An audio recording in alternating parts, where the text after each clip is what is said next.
마운틴뷰 교우 여러분들 안녕하셨습니까? 오늘도 우리 즐거운 안식일이 되었습니다. 우리 오늘도 우리 과정 공부를 시작하도록 하겠습니다. 우리 다 같이 잠깐 머리 숙여 기도드리겠습니다.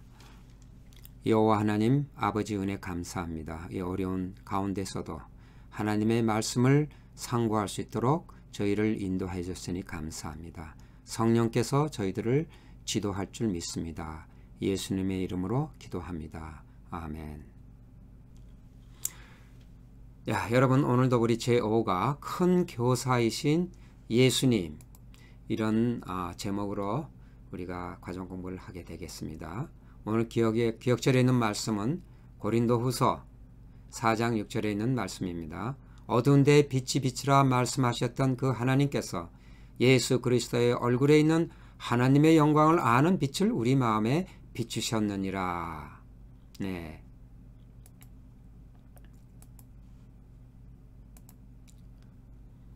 오늘 서론에 빌리그램에 대한 재미난 얘기가 나옵니다. 여러분께서 그것을 꼭 읽어보시기 바랍니다. 서론을 요약한 자세 결론으로 이런 말씀이 과정책에 쓰였습니다. 예수님이 이 땅에서 성취하신 핵심 임무 중 하나는 가르치는 사역이었습니다.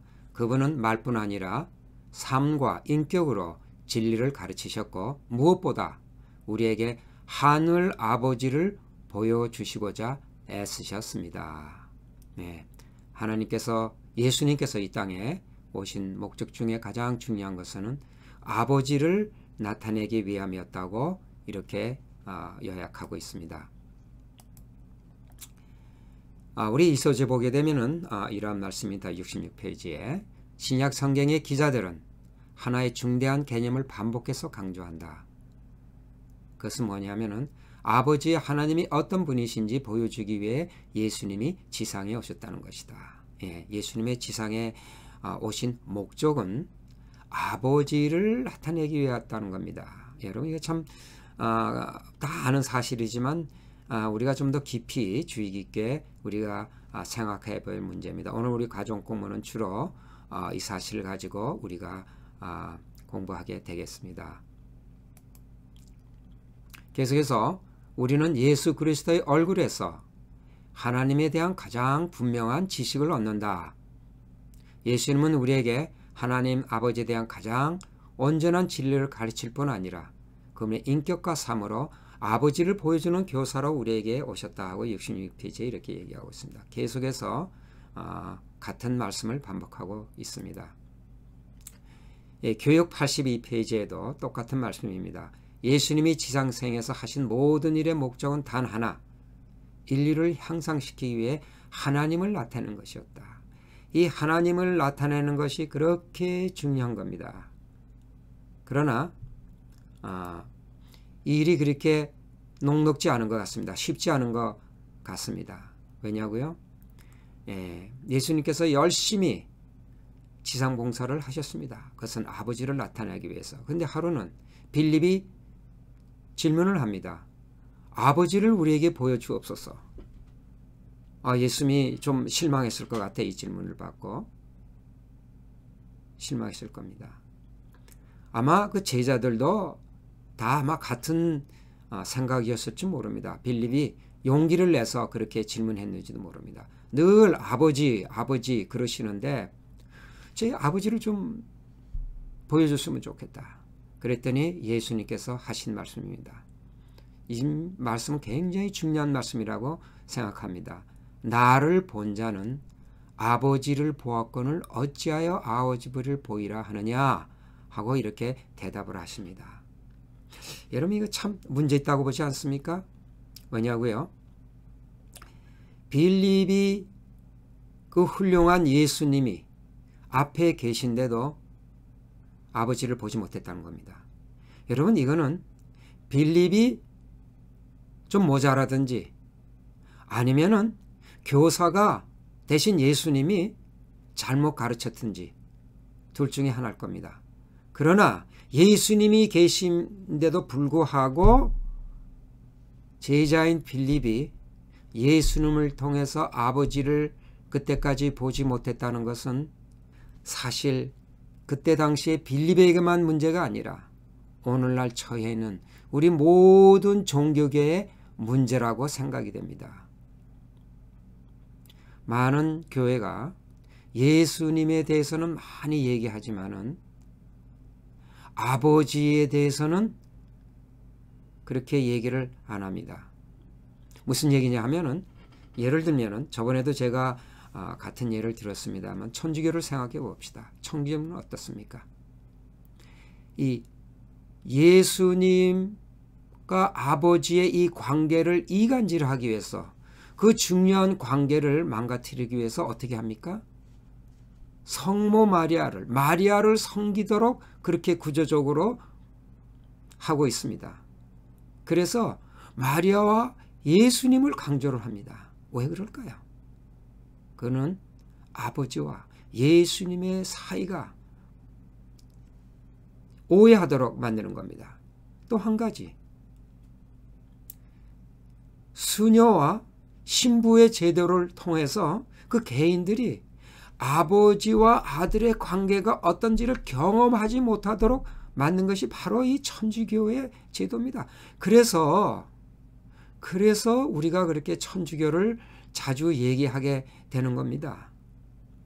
자, 그럼 여러분 생각해 봅시다. 아버지가 나를 통해서, 예수님을 통해서 아버지를 보는 것이 얼마나 중요하면은 이렇게 사단이 집요하게 그것을 방해 놓는 것을 하면은 우리가 알 수 있습니다. 이 사실이 우리가 얼마나 중요하다는 것을. 그리고 또 우리는 보통 이렇게 얘기합니다. 예수님께서 십자가에 돌아가신 것을 믿으면은 구원을 얻는다 하고 구원 공학을 여기서 끝냅니다. 다시 예수에서 끝냅니다. 다시 얘기하면은 예수님을 통해서 아버지를 나타내는 것보다는 예수님을 믿어서 구원 얻는 일에 더 그리스도인들이 몰두하고 있다는 겁니다.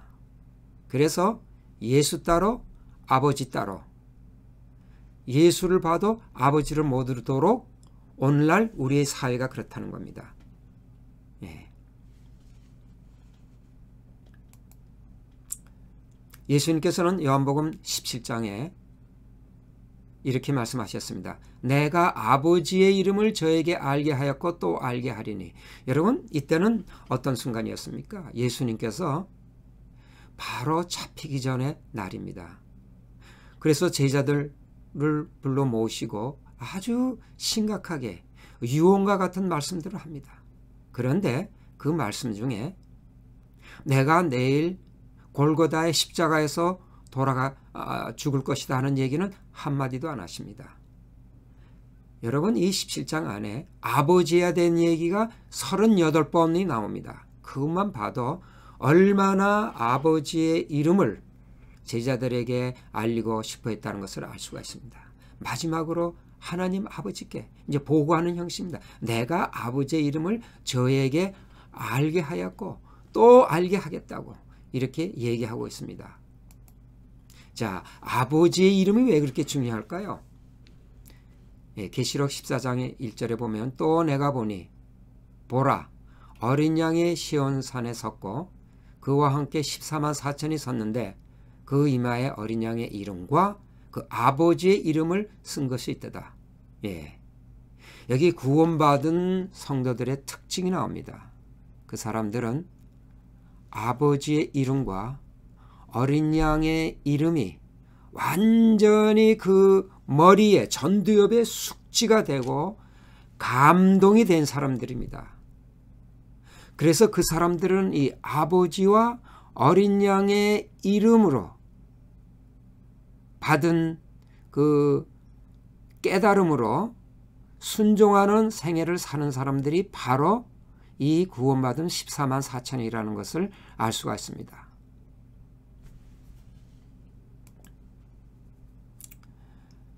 같은 그 17장에 왜 아버지의 이름을 알도록 예수님께서 애쓰셨는가 하는 설명이 나옵니다. 의로우신 아버지여 세상의 아버지를 알지 못하던 나는 아버지를 알았었고 저희도 아버지께서 나를 보내신 줄을 알았습나이다. 여러분, 이게 풀스토리예요. 아버지께서 나를 보내신 이것이 풀스토리인데 오늘날 우리는 이 풀스토리를 얘기하지 않고 그 반만 얘기합니다. 뭐만 얘기합니까? 아버지가 주어인데 그리고 독생자 나가 목적어인데 우리는 그 주어를 빼놓고 예수께서 십자가에 돌아가신 것을 믿는 자들은 구원 얻는다. 반토막 얘기만 하고 있다는 겁니다. 다시 말하면은 그 빌립이 질문했을 때 예수님께서 대답하신 것입니다. 나를 보내신 자는, 그를 믿는 자는 나를 보면은 아버지를 알게 되어 있는데 그렇지 않고 나만 알고 나를 통해서 구원 얻는 구원 공학만 발달이 되어 있다는 게 오늘의 우리의 현실입니다. 저도 아버지께서 나를 보내신 줄을 알았습니다. 이것이 우리가 불러야 될 풀 스토리입니다. 이것을 우리가 개념화해야 될 풀 스토리는 아버지께서 나를 보내신 겁니다. 우리가 요한복음 3장 16절을 잘 압니다. 하나님이 세상을 이처럼 사랑하사 어떻게 해요? 독생자를 주셨으니 이는 저를 믿는 자마다 멸망치 않고 영생을 얻으리라. 그렇습니다. 그러나 우리는 그 성경절을 외우면서도 어떻게 우리는 이해를 합니까? 아, 예수님께서 돌아가신 십자가에 돌아가신 시간 믿는 자는 구원을 얻는다. 구원 얻는 것에 몰두해서 아버지께서 나를 보낸 것 사실에 대해서는 우리가 그렇게 숙지하거나 그에 대해서 우리가 감동하지 않는다는 겁니다. 자, 우리가 이제 수요일 소식 보게 되는 화목이라는 이제 얘기가 나옵니다. 여러분, 이게 화목이 뭡니까? 화목은 원수됐던 사람이 그 원수된 것을 푸는 겁니다. 우리가 누구하고 원수가 됐습니까? 하나님하고 원수가 됐습니다. 그런데 보통 인간은 이 사실을 잘 몰라요. 내가 언제 하나님하고 원수가 됐느냐 그럽니다. 그렇습니다. 모든 인간은 태어나자마자 하나님과 원수가 되었습니다. 그 사실을 한번 확인해 봅시다. 계시록 16장 15절에 이런 말씀이 있습니다. 산들과 바에게 말하되 우리 위에 떨어져 보좌에 앉으신 이의 얼굴에서와 그 어린 양의 진노에서 우리를 가리라. 이 하나님을 알지 못한 사람들이 처음으로 하나님을 대할 때 생기는 모습입니다. 예수님께서 재림할 때 하나님의 얼굴을 보고 너무 낯설어서 원수가 되어서 그들은 그 하나님의 보호자에서 멀리하기를 원하고 죽기를 자청하는 장면입니다. 여러분, 이것이 우리 인간의 모습입니다. 인간의 본 모습이 누구나 아무도 예외 없이 하나님을 배울 때는, 그 얼굴을 배울 때는 이러한 모습이라는 겁니다. 그 얼굴이 어때서 그렇습니까? 계시록 4장 7절에 보면은 하나님의 성품에 대해서, 하나님의 얼굴에 대해서 묘사한 절이 있습니다. 그 첫째 생물은 사자 같고, 그 둘째 생물은 송아지 같고, 그 셋째 생물은 얼굴이 사람 같고, 그 넷째 생물은 날아가는 독수리 같은데, 네 가지의 하나님의 그 성품을 나타내는 얼굴의 모습이 나타나고 있습니다. 근데 여기 사자, 독수리 같은 얼굴 모양도 있습니다. 아마 이 모양 때문에 우리 인간들이 하나님의 얼굴을 무서워하는지도 모릅니다. 여러분, 왜 그럴까요? 여기 비디오 클립 하나를 보면서 그 사실을 우리 좀 더 깨닫도록 해보겠습니다.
네. 여러분 어떻게 보셨습니까? 우리 저 왼쪽에 있는 그림은 그 병아리가 독수리를 무서워하는 장면입니다. 예, 그 어미닭 봤죠? 완전히 원수입니다. 화목하지 못한 장면입니다. 그러나 이 오른쪽에 있는 그림은 어떻습니까? 같은 새끼인데도 그 독수리 얼굴을 무서워하지 않습니다. 얼마나 아름다운 장면입니까? 뭐가 다를까요? 이 새들이 이제 갓 태어난 새끼들인데 뭐 교육을 받은 겁니까? 네.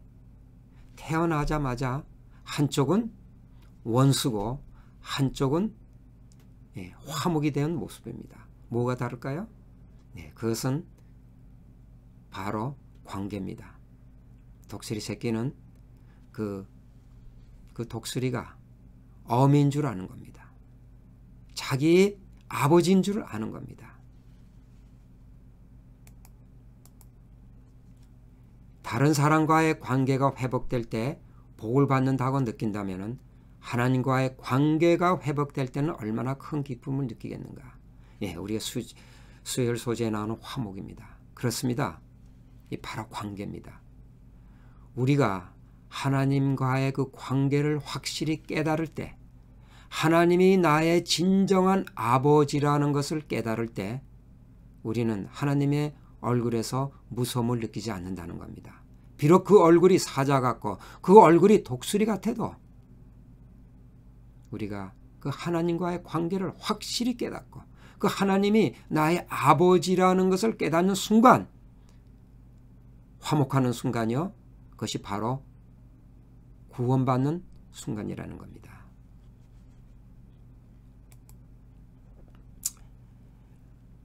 네. 이 관계가 얼마나 중요한지를 이 성경절에서 다시 한번 확인해 봅시다. 누가복음 23장에 예수님께서 마지막 골고다의 십자가를 지고 올라가는 장면이 나옵니다. 또 백성과 및 그를 위하여 가슴을 치며 슬피 우는 여자의 큰 무리가 따라오는지라. 예수께서 돌이켜 그들을 향하여 가라사대 예루살렘의 딸들아 나를 위하여 울지 말고 너희와 너희 자녀를 위하여 울라. 그 피곤하고 힘든 그 순간에 예수님께서 이 하신 말씀을 여러분 좀 우리가 심각하게 들여다볼 필요가 있다고 생각이 됩니다. 많은 여자들이 오면서 그 안타까운 예수님을 보고 사랑스러운 예수님을 보고 웁니다. 그럴 때 예수님께서 그들을 보고 하신 말씀은 그렇다. 내가 지금 십자가를 지고 골고다에 올라가는 것은 굉장히 중요한 사건이다. 너희들은 올라와서 이 사실을 확인하고 정말 내가 인류를 위해서 십자가에 돌아가신 이 죽음을 모든 사람들에게 알려라. 그렇게 말씀하시지 않으셨습니다. 예수님께서는 관계를 말씀하셨어요. 그 순간에, 그 짧은 순간에 예수님께서는 딸들아, 나 아프고 나를 위해서 이렇게 하지 말 필요가 없다. 그러지 말고 너희 자녀를 위해서 울라. 관계를 말씀하셨어요. 이 관계를 이해해야 예수님이 왜 십자가에 돌아가실 수밖에 없었던 것을 이해하게 된다. 그 말씀입니다. 바로 관계입니다. 네, 여러분, 우리 한번 정리해 보도록 하겠습니다. 우리가 이렇게 늘상 신앙 고백을 해왔습니다. 예수께서 나의 죄를 위해 십자가에 달려 돌아가셨음을 믿는다. 이 믿음으로 나는 구원 얻음을 확신한다. 네, 우리가 보통 이렇게 신앙 고백을 해오고 있습니다. 그러나 오늘 배운 것을 가지고 우리가 한번 신앙 고백을 정리해 보겠습니다. 아버지께서 독생자 예수를 나를 위해 이 땅에 보내셨다. 나는 나의 구원을 도무지 의심할 수가 없다. 여러분, 첫 번째 거하고 두 번째하고 어떻게 다르다고 생각합니까? 이 첫 번째 거는 예수님이 주어입니다. 예수님이 주어예요. 그래서 예수님이 한 행위만 가지고 구원에 대한 믿음을 고백하는 그런 겁니다. 그러나 밑에 것은 아버지가 주거예요. 아버지가 한 행위를 고백하는 겁니다. 아버지께서 독생자 예수를 나를 위해 이 땅에 보내셨다고 고백하는 겁니다. 여러분, 이 둘 사이에 뭐가 다를까요? 우리가 앞에서 공부한 대로 그것은 이 아버지와 한 행위를 통해서 그 아버지가 왜 그렇게 하셨는가? 그것은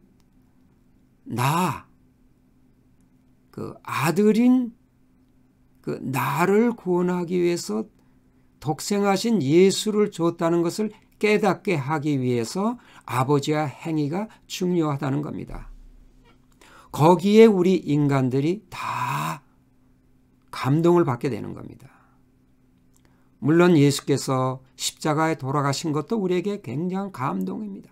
그러나 예수님께서 또 성경이 우리에게 알려주고 싶은 사실은 아버지께서 독생자를 보내신 것을 믿기를, 깨닫기를 원한다 그겁니다.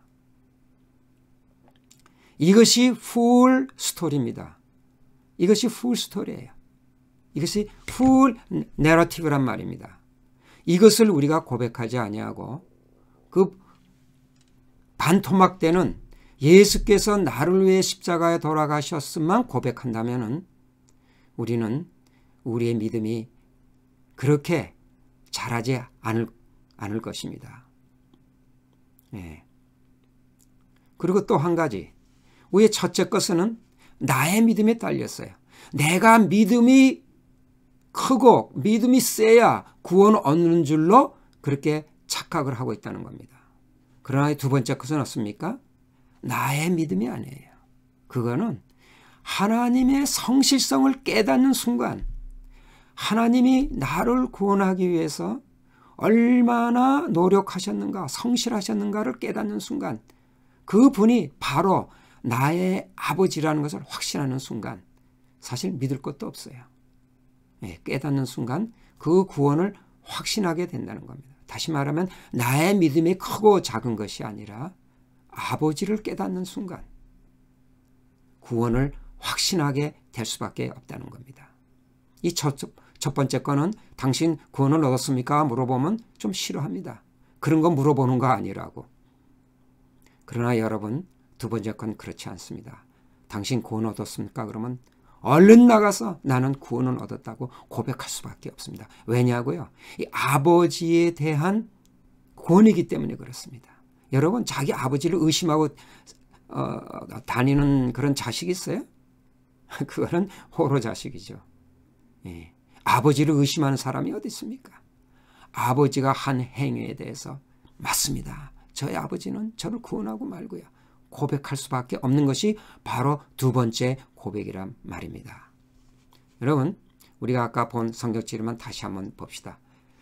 이 구원받은 사람들은 바로 이 풀 스토리를 얘기합니다. 노래를 부르되 전 소절을 다 부른단 말입니다. 무슨 노래를 합니까? 어린 양의 이름과 아버지의 이름을 가지고 그 이마에 숙지하고 감동한 사람들이 바로 이 구원받은 사람들입니다. 그것을 좀 더 구체적으로 좀 교리적으로 표현한 것이 바로 하나님의 개인과 예수의 믿음이라는 겁니다. 여러분, 놀랍지 않습니까? 우리 재림교회가 가진 기별의 중심은 바로 이겁니다. 하나님의 계명과 예수 믿음, 이 두 가지입니다. 이것이 풀 스토리입니다. 이것이 풀 내러티브예요. 우리는 이것을 가지고 우리의 신앙 고백을 해야 됩니다. 사단은 집요하게 이것을 갈라놓으려고 합니다. 반소절만 노래하도록 노력하고 있습니다. 사단은 이것을 방해하고 있습니다. 혹시 여러분 가운데 이런 풀 스토리를 가지고 이 풀 소절을 가지고 우리가 노래를 해야 되겠습니다. 그렇다면 우리의 믿음이 더 월장하고 더 발전하는 것을 우리가 느끼게 될 것입니다. 여러분, 오늘 가정 공부를 기억하시면서 오늘부터라도 우리가 풀 스토리를 가지고 풀 소절을 가지고 노래를 하도록 우리가 노력해 봅시다. 오늘 과정 공부 이것으로 마치겠습니다. 감사합니다.